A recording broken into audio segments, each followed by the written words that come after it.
Nos convencemos de eso mirando el contexto inmediato. Ahí estaba el cuerpo del Señor y su sangre todavía estaba circulando en su cuerpo. Entonces fue, como dijo el hermano, de una manera figurada. ¿Ya? Figurada. Pero cuando leemos en Juan 6, 48 al 62, el Señor dice así explícitamente: el que no come mi carne y bebe mi sangre. ¿Y cómo entendemos eso? Otra vez hay que ir al contexto. Y la palabra, el Señor Jesús en este capítulo habla varias veces, y hay que leer un poquito más de Juan, que el Señor utiliza también otras figuras. Y el comer para el judío era claramente, ¿no?, entendible. Por ejemplo, el profeta, ¿cuál profeta es que se comió un libro? ¿Ustedes creen que se comió el rollo? No, es que lo hizo suyo el mensaje. Esa es la idea. Y Jesucristo tiene que tomar parte vital de nuestra vida. No necesitamos comer la carne del Señor. ¿Y dónde encontramos la carne del Señor? Ya no hay. Él ha resucitado. Está presente allí a la diestra de Dios. Entonces no vamos a encontrar la carne del Señor en ninguna parte, menos su sangre, ¿o no? Entonces sí, nos apropiamos del Señor. Él llega a tomar parte vital de nuestra vida. Y a esto se refería cuando les decía estas cosas. Y este pasaje de Juan 6 no se refiere tampoco a la cena del Señor. ¿Listo? La tercera regla nos decía que tenemos que ir al contexto inmediato. Ya nos aproximamos, hermanos, a las últimas dos reglas. ¿Ya? La regla cuarta, ¿qué dice? Es preciso tomar en consideración el contexto del libro en que ocurren las palabras oscuras. Estamos avanzando, peldaño tras peldaño. Empezamos con la palabra. Continuamos con la oración, conjunto de palabras. Después llegamos al contexto inmediato, lo que está antes y después del versículo donde tengo dificultades. Ahora, ¿qué dice esta regla? Tenemos que ir ¿a dónde? A todo el libro. Si el problema está en Gálatas, hay que leer todo Gálatas. Si es Santiago, tengo que leerme todo Santiago. Este es el contexto del libro. A ver, un ejemplo nos ha de ayudar a esto. ¿Cómo se resuelven las aparentes contradicciones entre el apóstol Pablo, la enseñanza de Pablo y de Santiago respecto a la justificación? Les comparto esto, hermanos. Yo era jovencito y estaba empezando en la fe, leyendo la Biblia de a poco, tratando de entender, con muchos tropiezos, pero ahí andaba. Trabajaba en una empresa y allí la secretaria era una señorita soltera, pero muy beata, ¿no? Ella era muy creyente en su fe, en su doctrina. Un día de esos me dice: oye, Eliseo, ¿tú crees? Ustedes dicen que la salvación es solo por fe, ¿no es cierto? Claro, le digo, sí, es por fe solamente. Pero ¿qué te parece lo que dice Santiago? Y me cita la palabra. Me dice que no es suficiente la fe, sino las obras. Y me dice: a ver, vosotros veis pues que el hombre es justificado por las obras y no solamente por la fe. ¿Qué dices? Me dejó mudo, frío. No sabía qué decirle, porque no conocía la palabra. Así que pasé calores por ese momento y estuve en problemas, hermanos. Me sentí avergonzado, no sabía qué hacer, qué decir. Una señorita ahí prácticamente me puso contra la pared y no tenía cómo escapar de allí. Y todavía hay grupos de personas que leen la Biblia, que se ponen a un lado con Pablo y otros con Santiago. ¿Quién tiene la razón? ¿Quién? ¿Cómo llegamos a entender estas dos posiciones aparentemente contrarias. ¿Qué hacemos? ¿Quién nos ayuda? Bueno, la regla cuarta dice que debemos tomar en consideración el contexto del libro en que surge ese problema. Sí, en Romanos 3, versos 24 al 26, el apóstol Pablo hace estas tremendas afirmaciones y dice que, siendo justificados gratuitamente por su gracia mediante la redención que es en Cristo Jesús, a quien Dios puso como propiciación por medio de la fe en su sangre para manifestar su justicia a causa de haber pasado por alto en su paciencia los pecados pasados, con la mira de manifestar, dice, en este tiempo su justicia a fin de que Él sea el justo y el que justifica al que es de la fe de Jesús. Y si pudiéramos seguir observando, después lo haremos más bien, entonces el apóstol Pablo toma muy firmemente esta afirmación. Dice que la persona es justificada por la fe. Categóricamente, vamos al verso 28. Concluimos pues, ¿qué significa cuando decimos concluimos pues? Ya, estamos acabando el tema, ¿no? Ahí terminamos. Concluimos pues, dice, que el hombre es justificado por fe sin las obras de la ley. Llegó a esa conclusión el apóstol Pablo. Bueno, vamos a Santiago capítulo 2 y en el verso 24 dice, vosotros veis pues, como diciendo, ven, no hay otra cosa. Llegamos a esta conclusión también según Santiago, que el hombre es justificado por las obras y no solamente por la fe. ¿Qué hacemos? ¿Cómo resolvemos esta aparente contradicción? ¿No? Parecen dos personajes opuestos que se van a agarrar cuerpo a cuerpo ahí en el cuadrilátero, ¿no? En el ring. Y como que el anunciador dice, en esta esquina, Pablo. En la otra esquina, ¿quién? Santiago. Y entonces comienza la lucha. ¿Es así, hermanos? No. Tenemos que leer todos los escritos de Pablo. Y tenemos que leer todo el escrito de Santiago. Fíjense, el apóstol Pablo está escribiendo a gente que decía, bueno, yo, miren, soy circuncidado, guardo el sábado, guardo esto, obedezco esto y esto y esto. Así que Dios está obligado, tiene una deuda conmigo. Tiene que justificarme. ¿No es cierto? Más o menos, esa es la actitud de estas personas a quienes Pablo les escribe y les dice, no señores, la justificación no es por obras. Porque como hemos visto desde el capítulo 1, 2, 3, ¿qué dice el apóstol Pablo? Todo el mundo va condenado bajo la ley. La ley condena, porque dice, tú has pecado. ¿Y quién le puede salvar de eso? La única manera es por medio de Jesucristo. Esto es lo que dice en los versos que leímos.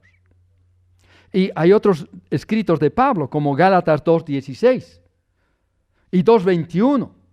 En 2:21 dice, no desecho la gracia de Dios. Pues si por la ley fuese la justicia, entonces por demás murió Cristo. Hermanos, esta afirmación es demasiado grande, seria, solemne. No desecho la gracia de Dios. Imagínense, si yo desechara la gracia de Dios, estaría diciendo Cristo ha muerto por demás, porque yo me salvo a mí mismo. ¿O no? Jesús no me sirve de Salvador. ¿Quién puede decir eso? Como que estas personas que predicaban la justificación por las obras estaban diciendo eso. Jesucristo no sirve. Entonces Dios, al mandar a su Hijo, cometió el peor error del mundo. ¿Y Dios se puede equivocar? Por favor, sería una blasfemia, una ofensa a Dios decir tal cosa. Y en cierta manera eso es lo que están diciendo estos hombres. ¿Quién puede justificarse delante de Dios? ¿Quién puede aparecer delante de Dios, presentarse como un hombre o mujer inocente que nunca haya pecado? ¿Hay justo? Ni siquiera uno, ni para muestra. Bueno, entonces vamos a Santiago. ¿A quiénes está escribiendo Santiago? ¿Saben? Está escribiendo a gente que dice, yo soy cristiano, salud, ¿no? ¿Cómo es eso? Mira, si tú eres cristiano, me lo tienes que mostrar a mí. ¿Cómo me lo vas a mostrar? Por medio de tus obras. ¿Contradice a Pablo? No, se complementan ambos escritos, ambas posiciones. Porque en realidad el apóstol Pablo está tratando a personas que quieren justificarse delante de Dios por sus obras. Y la verdad, Dios no va a justificar, no va a declarar justo a ningún pecador que está confiando en sus obras. No. Pero Santiago está dirigiéndose a gente que dice ser cristiana, pero su vida dice otra cosa. Entonces dice, mira, yo no te lo voy a creer. Me lo tienes que demostrar que eres un verdadero hijo de Dios, un cristiano fiel, por medio de tus obras. Así que, dice el hombre, se justifica por medio de sus obras. ¿Delante de quiénes? Delante de los hombres. ¿O no, hermanos? Delante de los hombres. Dios sabe qué es lo que hay en mi corazón, como lo sabe que hay en su corazón, en su mente. Él en nuestros pensamientos. A Él no tenemos que convencerle de nada. Él sabe lo que hay en nuestro ser.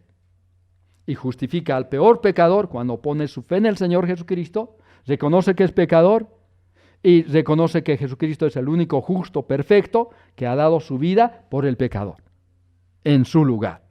Y entonces Dios le dice, muy bien, justificado, limpiado de su maldad, perdonado, salvado.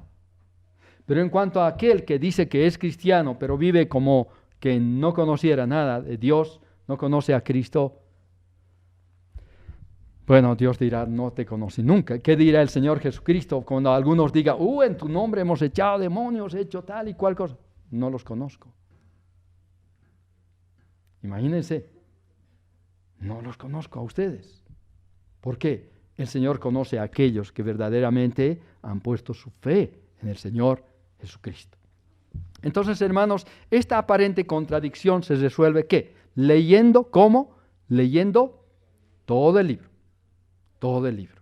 Tanto de la porción de la justificación por fe solamente o la justificación por las obras. Donde está Santiago diciendo la verdadera fe se muestra por las obras. Y el apóstol Pablo una y otra vez insiste que si tuviéramos más tiempito para ver como ejemplo, cada una de las epístolas más o menos las parte en dos. ¿Cómo es esto? La primera parte es doctrinal. La segunda parte es aplicación, práctica. Entonces el apóstol Pablo en muchos de sus escritos dice, mira, esto que crees, esta es la verdad, pero ahora eso tienes que traducirlo en tu vida. Lo tienes que aplicar.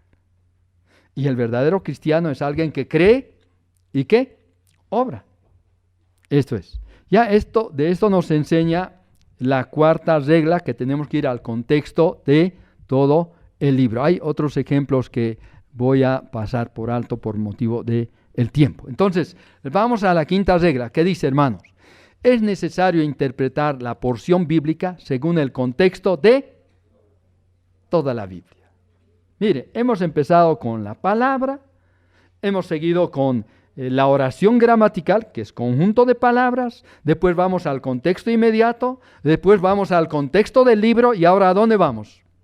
Al contexto de toda la Biblia, de Génesis a Apocalipsis. Miren, estamos otra vez, no solo desafiados, pero obligados ¿a qué? A leer toda la Biblia, no solo las partes que nos gustan. ¿No? Toda la Biblia.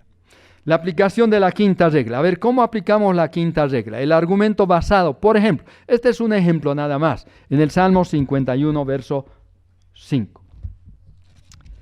A ver, en el Salmo 51, 5, después de sus tremendos pecados, David hace una oración que expresa arrepentimiento profundo de corazón.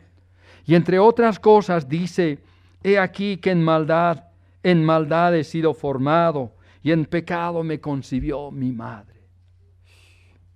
Él reconoce su maldad. Desde el comienzo, dice, ¿no?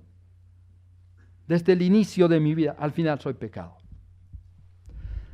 Bueno, a la luz de... algunos dicen en base a este versículo, ¿ve?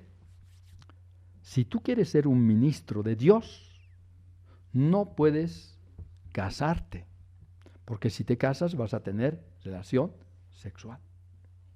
Y esto es pecado. Fíjate lo que dice la Biblia. En pecado me concibió mi madre.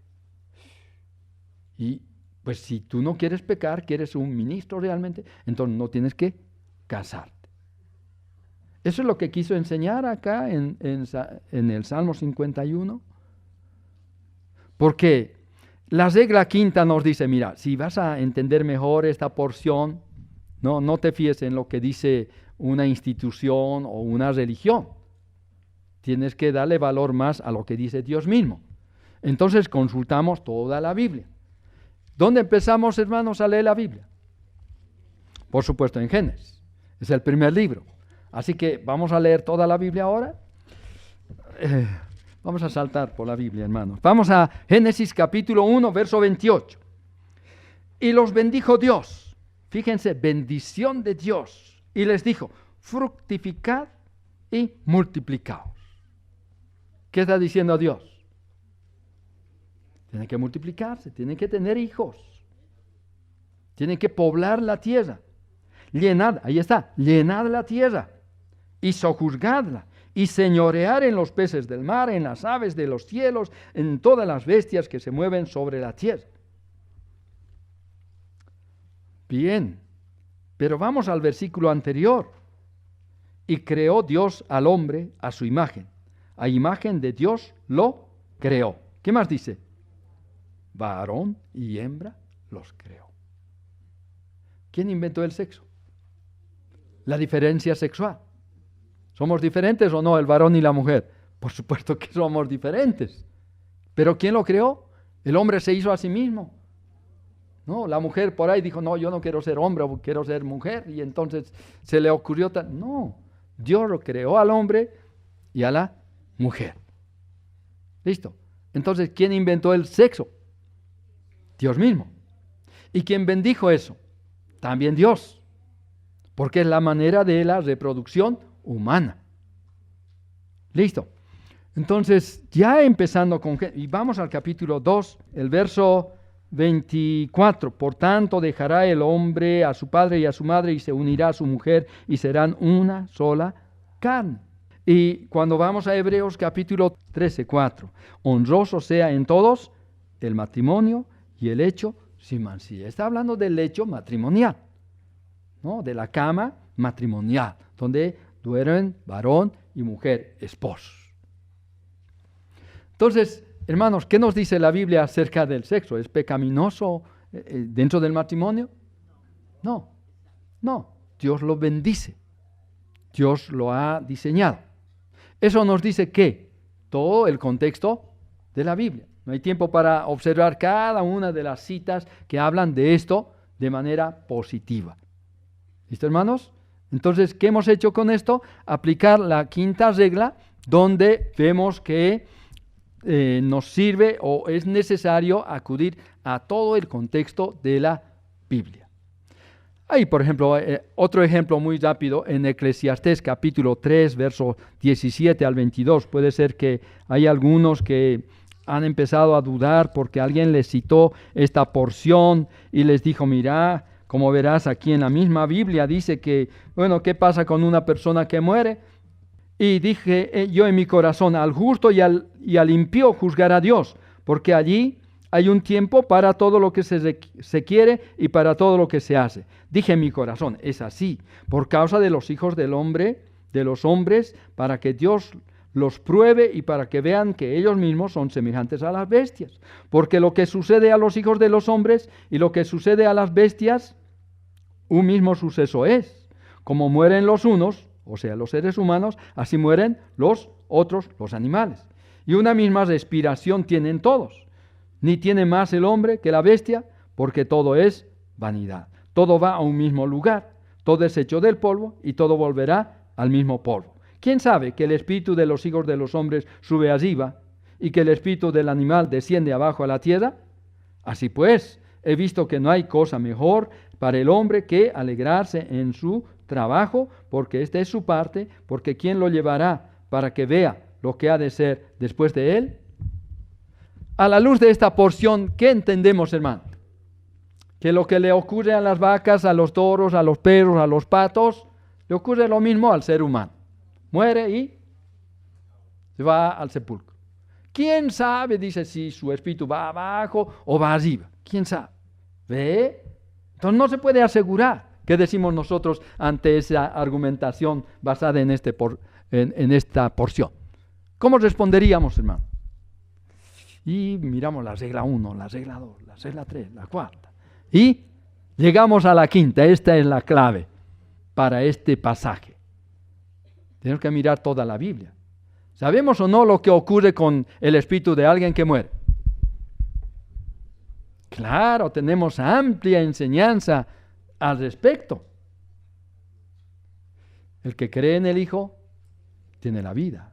El que rehúsa creer no verá la vida, sino que la ira de Dios está sobre él. Y si leemos en Apocalipsis, y entonces vi a los muertos, dice, grandes y pequeños, de pie, delante del trono. Y entonces unos, dice, fue leído los libros, en los libros, y el que no se halló inscrito en el libro, dice, fue echado al lago de fuego. Esta es la segunda muerte. ¿Habla de que van abajo o no? ¿Sí? Pero también el apóstol Pablo en Filipenses 1 dice, porque para mí el vivir es Cristo y el morir, ¿cómo puede decir ganancia el apóstol Pablo? Es que dice, miren, estoy puesto en estrecho por ambas dos cosas. Uno, quedarme con ustedes, que es bueno por motivo de la obra. Pero partir e irme a la presencia del Señor, eso sí que es muchísimo mejor. Entonces, ¿qué nos dice la palabra? ¿Se va el creyente a la presencia de Dios? Sí. ¿Y el que no cree en Dios, a dónde va? Y el Señor enseña una historia tremenda del rico y Lázaro, ¿recuerdan? Esa es una historia, él mismo vio qué pasa con una persona que muere. Nosotros vamos al cementerio, acompañamos, vemos que guardan el cuerpo en un nicho, en un lugar, pero no sabemos más nada. Pero Dios, Jesucristo, ve todo lo que pasa con el alma, el espíritu de esa persona. ¿A dónde va? Él lo sabe, ¿no? ¿Por qué? Porque la Biblia nos enseña. ¿Cómo podemos refutar esa posición de que dice, no se sabe, dice aquí? Es que si leemos todo Eclesiastés, al empezar, dice el escritor, miren, yo he observado muchas cosas que acontecen debajo del sol. He observado, he analizado todas las cosas. Y él daba discursos, él daba conferencias, y hasta la reina del sur vino, ¿para qué? Para escuchar su tremenda sabiduría, ¿o no? Él podía hablar de todas las cosas que él había visto, había tocado, había oído. Pero las cosas espirituales no se pueden tocar, mirar, oír, ¿o no? Si Dios no los revela, no nos da a conocer. Bueno, Salomón escribió lo que vio y oyó, pero no le fue revelado el destino del alma, a dónde van, qué sucede realmente. Nosotros tenemos muchos otros libros donde se nos revela todo esto. ¿De acuerdo, hermanos? ¿Cómo lo sabemos? Con la quinta regla que nos dice que tenemos que leer toda la Biblia, toda la Biblia. Ahí estamos entonces en esta tremenda carrera de estudiar la palabra de Dios. Estas 5 reglas entonces se aplican en la interpretación general.